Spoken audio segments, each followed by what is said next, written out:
एक दिन गौतम बुद्ध के पास एक शिष्य आया और गौतम बुद्ध से कहा, गुरुजी, मैं आपसे कुछ जानना चाहता हूँ। तो गौतम बुद्ध ने शिष्य को कहा, पूछो, तुमको क्या जानना है। तो शिष्य ने अपने परेशानियाँ बताना शुरू किया। गुरुजी, मेरे अंदर हमेशा ही आत्मविश्वास की कमी रही है। दरअसल इस मामले में मैं और मेरा भाई दोनों एक से हैं। शायद ऐसा मेरी माँ की वजह से है, क्योंकि जब हम छोटे थे तब वो हमारी देखभाल और सुरक्षा को लेकर ज़रूरत से ज़्यादा सावधानी बरतती थी और हमें हमेशा ज़िंदगी की सच्चाइयों से दूर रखती थी। पर मैं यह बात दावे के साथ नहीं कर सकता, लेकिन अब समस्या ऐसे बिंदु पर पहुंच गई है कि जहां इसकी वजह से मेरे लक्ष्य और भविष्य पर बुरा असर पड़ रहा है। मैं चाहता हूँ कि हर कोई मुझे चाहे, लेकिन सच यह है कि मुझे कोई पसंद नहीं करता है। मेरे भाई बंधु भी मुझसे जब बात करते हैं तो मुझे लगता है कि उनको मेरे ऊपर तरस आ रहा है। अगर मुझे कहीं जाना होता है तो घर के बाहर पड़ोसी होते थे, तो मैं उनके जाने का इंतज़ार करता था ताकि मैं उनका सामना करने से बच सकूं। अब मुझे लगने लगा है कि मैं किसी काम का नहीं हूँ। मुझे शायद ही किसी बात से खुशी मिलती है। निराशा को सहने की मेरी ताकत बहुत कम हो गई है। मैं बड़ी आसानी से हार मान लेता हूँ और इस बात का इंतज़ार करता हूँ कि कोई इस हालात को संभाल ले। और यहाँ तक कि कुछ समय की मुश्किलें भी ऐसी लगती है जैसे हमेशा के लिए हो, और उन्हें भी बर्दाश्त नहीं कर पाता हूँ। हर वक्त एक उदासी और निराशा का भाव छाया रहता है। मैंने गुरुजी आपको कहते हुए देखा है कि खुद पर विश्वास रखो, अपनी काबिलियत पर भरोसा करो, और अगर आपको अपनी ताकतों पर विश्वास नहीं है तो कोई भी सफल और खुश नहीं रह सकता है। गुरुजी, मुझे अपने दुखी रहने और कामयाब न होने की वजह पता है, लेकिन गुरुजी, मैं खुद पर यकीन करूं तो कैसे करूं? मेरे अंदर काबिलियत ही नहीं है कि मैं खुद पर भरोसा करूं। मुझे कुछ भी समझ में नहीं आ रहा है। मुझे यकीन है कि गुरुजी, आप जो कहते हैं वो सच है, लेकिन ऐसा लगता है कि वह मेरे ऊपर लागू नहीं होता है। कृपया मुझे रास्ता दिखाइए। बताइए गुरुजी, मुझे क्या करना चाहिए? तब गौतम बुद्ध कहते हैं, प्रिय शिष्य, जाहिर है कि आपको अपना आत्मविश्वास जगाना और बढ़ाना है। हम सभी आत्मविश्वास से भरपूर व्यक्ति को पसंद करते हैं, चाहे वह प्रेरणादायी भाषण देने वाला हो या मरीजों को पूरे आत्मविश्वास से देखने वाला वैद्य है। दरअसल आत्मविश्वास जीवन के हर एक पहलू के लिए जरूरी है, फिर भी कितने व्यक्ति इसके लिए जद्दोजहद करते रहते हैं। अफसोस कि यह आपके लिए परेशानी बन गई है, क्योंकि आत्मविश्वास की कमी की वजह से आपको सफल होने में दिक्कत आ रही है, और सफलता न मिलने के कारण आप अपना रहा सहा आत्मविश्वास भी खो देते हैं। आप पाएंगे कि जीवन के किसी भी क्षेत्र में लोग किसी ऐसे काम से जुड़ने से पीछे हट जाते हैं जिसकी बात करने वाले के अंदर घबराहट और हिचकिचाहट हो, और जो जरा जरा सी बात में माफ़ी मांगने लगता हो। दूसरी ओर वह शख्स जो साफ साफ बोलता हो और सिर उठाकर आत्मविश्वास के साथ सवालों के जवाब देता हो, और किसी बात की जानकारी न होने पर बेहिचक स्वीकार कर लेता हो, वह आपका भरोसा जीत लेता है। आत्मविश्वास से भरे लोगों को देखकर दूसरों के मन में भी भरोसा पैदा होता है, चाहे वह उनके सहकर्मी हो, अधिकारी हो, ग्राहक हो या दोस्त हो।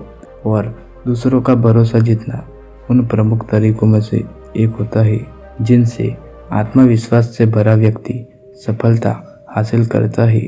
शिष्य, अच्छी बात यह है कि अपने अंदर आत्मविश्वास पैदा करना सीखा जा सकता है और इसे बढ़ाया भी जा सकता है, और आपको आत्मविश्वास बढ़ाने के लिए मेहनत करनी चाहिए। आपको प्रयास करना चाहिए। दो प्रमुख चीज़ें होती है जो आत्मविश्वास को बढ़ाने के लिए मदद करती है। वे है कार्यकुशलता और स्वाभिमान। हमें अपने कार्यकुशल होने का तब एहसास होता है जब हम पाते हैं कि हम जिस क्षेत्र में जाना चाहते हैं उस क्षेत्र के लिए अहमियत रखने वाले हुनर हासिल कर रहे हैं और उस क्षेत्र में अपने लक्ष्य हासिल करते जा रहे हैं।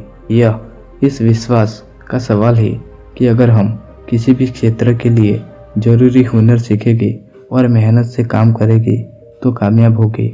और यही वह विश्वास है जो लोगों को कठिन चुनौतियां स्वीकार करने और बाधाएं पैदा होने पर भी डटे रहने को प्रेरित करता है। यह बात स्वाभिमान से बहुत कुछ मिलती जुलती है, जिसे हम सामान्य तौर पर यह मान सकते हैं कि हमारे जीवन में जो कुछ चल रहा है वह हमारे काबू में है या उसे हम बर्दाश्त कर सकते हैं और इसके साथ ही हमें खुश रहने का भी हक है। कुछ हद तक तो यह एक एहसास इस बात पर भी टिका होता है कि हमारे इर्द गिर्द जो लोग हैं वे हमें कितना स्वीकारते हैं और यह हमारे वश में भी हो सकता है और नहीं भी हो सकता है।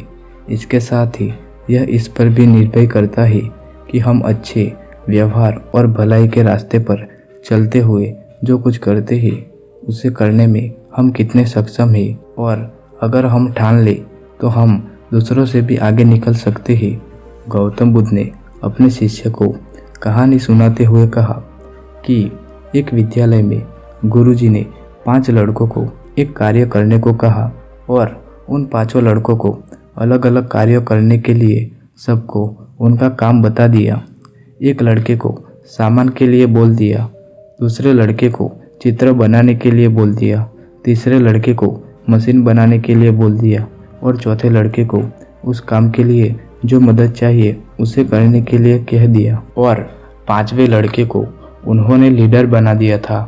गुरुजी ने 5 लड़कों को एक प्रोजेक्ट दिया था और उनको करने के लिए 5 महीने का समय दिया था कि मैं इतने समय के बाद आऊँगा और इतने समय में पूरा काम हो जाना चाहिए। जब वे गुरुजी 5 महीने बाद उस काम की समीक्षा करने आए तो उन्होंने पाया कि उन 5 का प्रोजेक्ट संतोष रूप से नहीं चल रहा था। उन 5 लड़कों ने अपनी मायूसी साफ जाहिर की। उनमें से 5वें लड़के को लीडर बनाया था और पूरे काम को करने में लीडर की अहम भागीदारी होती है। तो गुरुजी ने उन 5वें लड़के से पूछा कि तुमने यह प्रोजेक्ट पूरा क्यों नहीं किया। तो 5वें लड़के ने गुरुजी से कहा कि मुझे 1 और महीने का समय चाहिए। तो गुरुजी ने कहा कि मैं तुम्हें 3 दिन का समय देता हूँ। इस 3 दिन में तुम्हें मुझे वह प्रोजेक्ट की डिजाइन करके दिखाना होगा और किस तरह से काम को करना है वो भी मुझे बताना होगा। तुमने मुझे खुश किया तो मैं तुम्हें 3 महीने का समय दूंगा। अगर तुम ऐसा नहीं कर सके मैं तुम्हारी छात्रवृत्ति रद्द कर दूंगा।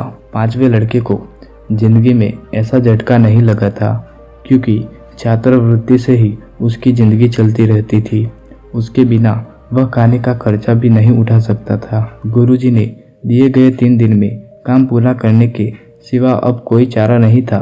तो 5 लड़कों ने यह तय किया कि हम जी जान से इस काम को पूरा करेंगे। हम बिना सोए बिना खाए काम में लगे रहेंगे।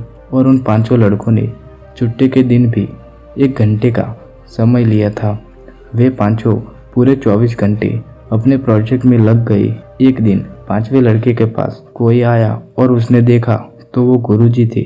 गुरुजी उन 5 के कामों को छुपके देख रेख कर रहे थे। गुरुजी ने लीडर 5वें लड़के की पीठ थपथपाई कि मुझे मालूम था कि इतने कम समय में तुमको काम देकर तुम्हारे ऊपर दबाव डाल रहा हूँ और तुमसे ज़्यादा ही कठिन काम की अपेक्षा कर रहा था।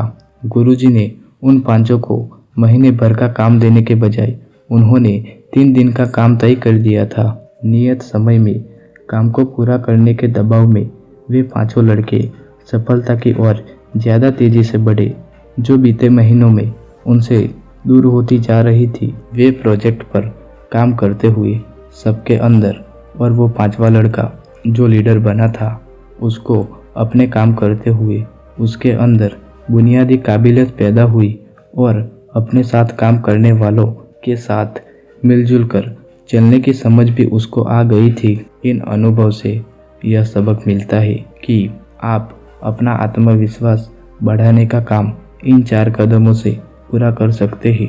पहले अपना लक्ष्य तय करना, दूसरा उस लक्ष्य की ओर अपने सफ़र की शुरुआत करना, तीसरा सफलता की ओर तेजी से बढ़ना और चौथा काम काम काम और काम ही करते जाना। लक्ष्य निर्धारित वह सबसे ज़रूरी काम है जिसे सीखकर आप अपना आत्मविश्वास बढ़ा सकते हैं। जिस भी क्षेत्र में आप काम करना चाहते हैं उससे अपने लिए लक्ष्य निर्धारित करें और लक्ष्य तक पहुंचने के लिए काम में जुट जाए। इससे सफलता की प्राप्ति के लिए जीवन पर्यंत चलने वाली प्रक्रिया शुरू हो जाएगी और आपको दूसरों के साथ काम करने में आत्मबल मिलेगा।